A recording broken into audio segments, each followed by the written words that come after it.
Hi, my name is Christopher John Björknes. I am the author of several books. The most recent of these is Rise Above the Gods Who Hate Us. You can find a link to it in the description below. In my latest book, I set forth my theory that the passion narrative of the trial and execution of Jesus Christ is a myth. It is based on a 3,500-year-old Hittite scapegoat ritual. The powerful symbolism employed in the story was lost on those who were not initiated into the mysteries of the oral traditions of Judaism, and so the early church fathers failed to properly interpret the encrypted meaning of the Passion stories. The Judaists who wrote the Gospels were steeped in both the written and the oral traditions of Judaism, which explained the Old Testament as a series of allegorical tales that had to be decoded in order to be properly understood. The oral tradition included two messiahs, two kings who were anointed in every generation to save the nation of Israel from its enemies and its sins and bring it back to God. Jesus was the king known as Messiah, son of Joseph. His father's name was literally Joseph. According to the oral tradition, as well as the Old Testament books of Isaiah, Daniel, Zechariah, and the Book of Wisdom, Jesus had to suffer and die in order to pave the way for the victory and ultimate rule of the second Messiah, Messiah, son of David. The Messiah, son of Joseph, Jesus Christ, is a scapegoat who takes on all the iniquities of Israel and dies.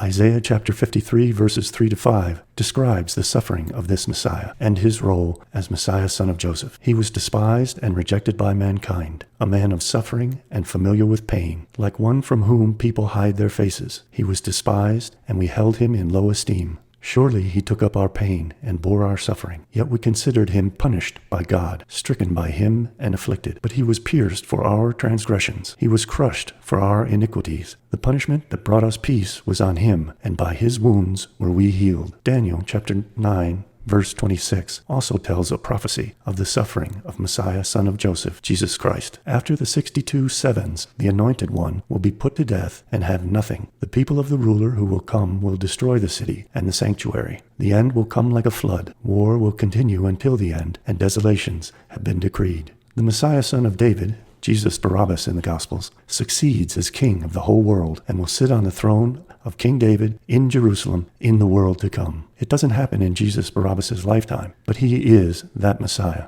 The Messiahs are reborn and reincarnated in every generation. The Messiah, son of Joseph, Jesus Christ, dies so that the nation of Israel is saved, and so that the Messiah, son of David, will ultimately succeed and rule over the world. Isaiah chapter 9, verses 6 and 7 describes the Messiah, son of David. For to us a child is born, to us a son is given, and the government will be on his shoulders, and he will be called Wonderful Counselor, Mighty God, Everlasting Father, Prince of Peace. Of the greatness of his government and peace there will be no end. He will reign on David's throne over his kingdom, establishing upon it with justice and righteousness from that time on and forever. The zeal of the Lord Almighty will accomplish this. Some early manuscripts of the book of Matthew name the Messiah, son of David, Jesus Barabbas. Jesus Barabbas was held prisoner together with Jesus Christ, who was the suffering Messiah, son of Joseph. The New International Version of the Bible follows this ancient convention of naming Barabbas Jesus Barabbas. Matthew chapter 27 verses 15 through 17 reads as follows.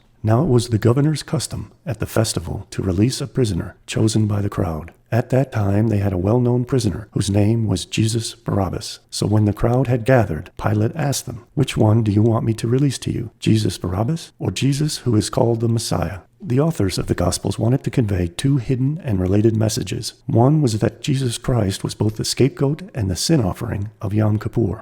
As the Talmud later explained in the tractate Yoma, the normal ritual of sacrificing two goats on the Day of Atonement failed in 30 AD, so Jesus Christ took the place of those two goats. The high priest Caiaphas explained this fact in John chapter 11, verses 47 to 53. Then the chief priests and the Pharisees called a meeting of the Sanhedrin. "What are we accomplishing?" they asked. "Here is this man performing many signs. If we let him go on like this, everyone will believe in him. And then the Romans will come and take away both our temple and our nation." Then one of them, named Caiaphas, who was the high priest that year, spoke up. "You know nothing at all. You do not realize that it is better for you that one man die for the people than that the whole nation perish." He did not say this on his own, but as high priest that year, he prophesied that Jesus would die for the Jewish nation, and not only for that nation, but also for the scattered children of God, to bring them together and make them one. So from that day on, they plotted to take his life. Hosea chapter 13 verse 14 says, "I will deliver this people from the power of the grave. I will redeem them from death. Where, O death, are your plagues? Where, O grave, is your destruction. I will have no compassion. The ritual sacrifice of Jesus Christ fulfilled his many roles as scapegoat, sin offering, and the suffering Messiah, son of Joseph, who had to die so that Messiah, son of David, would live. That was the other coded message of the Gospels, in keeping with the oral traditions of Judaism regarding the two Messiahs. The crowd chose Jesus Barabbas to live because he was the Messiah, son of David, and they chose Jesus Christ to die because he was the suffering Messiah, son of Joseph. The Hittites, who lived some 1,600 years before the Gospels were written, had a special scapegoat ritual that they used to protect the life of their king when an omen or oracle foretold that the king was about to die. The Hittites would put a scapegoated prisoner through a coronation ritual so that the gods or evil forces who sought to take the real king's life would be fooled into taking the life of the scapegoated prisoner as the real king's substitute, because they would be tricked by the coronation ritual into believing that the substitute king was the real king. The authors of the Gospels copied this exact Hittite procedure and made the prisoner Jesus Christ, Messiah, son of Joseph, the fake and substitute king who would die in the place of the real king, Jesus Barabbas, Messiah, son of David. The fictional character, Jesus Barabbas, was a rebel who had murdered Romans in order to free the nation of Israel from the Roman occupation and Roman rule. He would gladly have accepted the throne of King David and is an obvious representation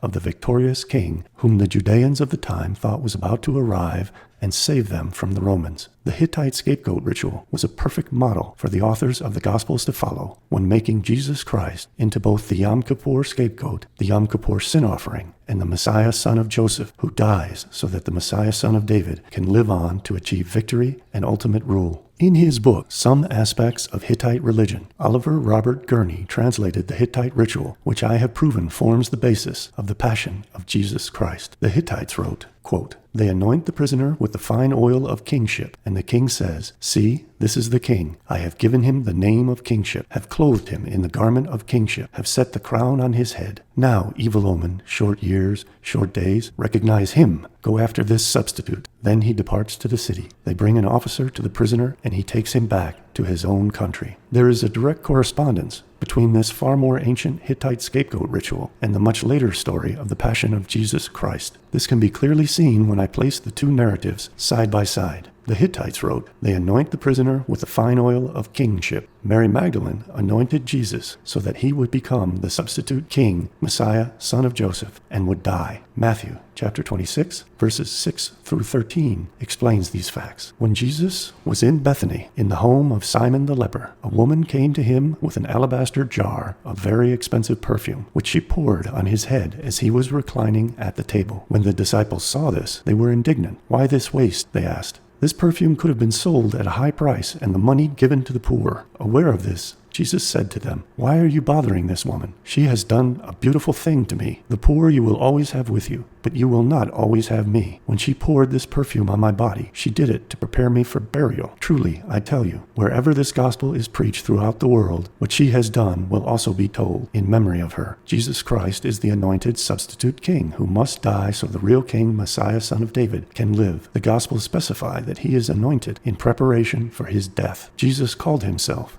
the anointed Messiah Christ in John chapter 4, verses 25 and 26. The woman said, "I know that Messiah, called Christ, is coming. When he comes, he will explain everything to us." Then Jesus declared, "I, the one speaking to you, I am he." The Gospels claim that Jesus Christ was taken prisoner, put on trial, declared the King of the Jews, placed in a royal robe, given a crown of thorns, and then led off to be crucified. The Hittite ritual explains how the prisoner is transformed into the substitute king by his mock coronation, as if the real king, by the exact same method presented in the Gospels. Quote, "And the king says, 'See, this is the king. I have given him the name of kingship, have clothed him in the garment of kingship, have set the crown on his head. Now, evil omen, short years, short days, recognize him. Go after this substitute." The Gospel of John, chapter 19, verses 1 through 22, follows the Hittite formula to the letter in order to transform Jesus Christ into the substitute king in a mock ritual of coronation, exactly like that of the Hittites. Jesus sentenced to be crucified. Then Pilate took Jesus and had him flogged. The soldiers twisted together a crown of thorns and put it on his head. They clothed him in a purple robe and went up to him again and again, saying, "Hail, King of the Jews!" But Pilate answered, "You take him and crucify him."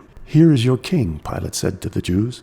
But they shouted, "Take him away, take him away. "Crucify him. Shall I crucify your king?" Pilate asked. "We have no king but Caesar," the chief priests answered. Finally, Pilate handed him over to them to be crucified, the crucifixion of Jesus. So the soldiers took charge of Jesus. Carrying his own cross, he went out to the place of the skull, which in Aramaic is called Golgotha. There they crucified him, and with 2 others, one on each side and Jesus in the middle. Pilate had a notice prepared and fastened to the cross. It read, "Jesus of Nazareth, the King of the Jews." The Hittites then wrote that the scapegoat king is taken away by soldiers, just as happened to Jesus. Quote, "Then he departs to the city. Then they bring an officer to the prisoner, and he takes him back to his own country." Close quote. The Gospels emphasize the Judeans' choice for Jesus Barabbas to live and become Messiah, son of David, and for Jesus Christ, the Messiah, son of Joseph, to be sacrificed for their sins and become the suffering Messiah who dies so that Messiah, son of David, Jesus Barabbas, might live and be freed. Matthew chapter 27, verses 15 to 22 tells the story. Now it was the governor's custom at the festival to release a prisoner chosen by the crowd. And at that time they had a well-known prisoner whose name was Jesus Barabbas. So when the crowd had gathered, Pilate asked them, "Which one do you want me to release to you, Jesus Barabbas or Jesus who is called the Messiah?" For he knew it was out of self-interest that they had handed Jesus over to him. While Pilate was sitting on the judge's seat, his wife sent him this message, "Don't have anything to do with that innocent man, for I have suffered a great deal today in a dream because of him." But the chief priests and the elders persuaded the crowd to ask for Barabbas and to have Jesus executed. "Which of the 2 do you want me to release to you?" asked the governor. "Barabbas," they answered. "So what shall I do then with Jesus, who is called the Messiah?" Pilate asked. They all answered, "Crucify him." The Gospels claim that there was a tradition whereby the Roman governor would release a prisoner in honor of the Passover festival. No account of this supposed tradition has ever been found outside of the Gospels, and it is doubtful that it ever existed. The fact that the authors of the Gospels were obliged to create the myth of this alleged Roman tradition supports my theory that the story is based on the Hittite scapegoat ritual of the substitute king, because this element of the story was fabricated just so that the Hittite substitute king could be condemned when the real king was released. The Hittite scapegoat ritual may have been derived from Babylonian blood magic. Fragments describing a similar ritual among the Babylonians have been found. You can learn more about my theory that the Gospels are based on Hittite scapegoat rituals in my book, Rise Above the Gods Who Hate Us. You can find my books at cjbbooks.com. I will place a link to it in the description below.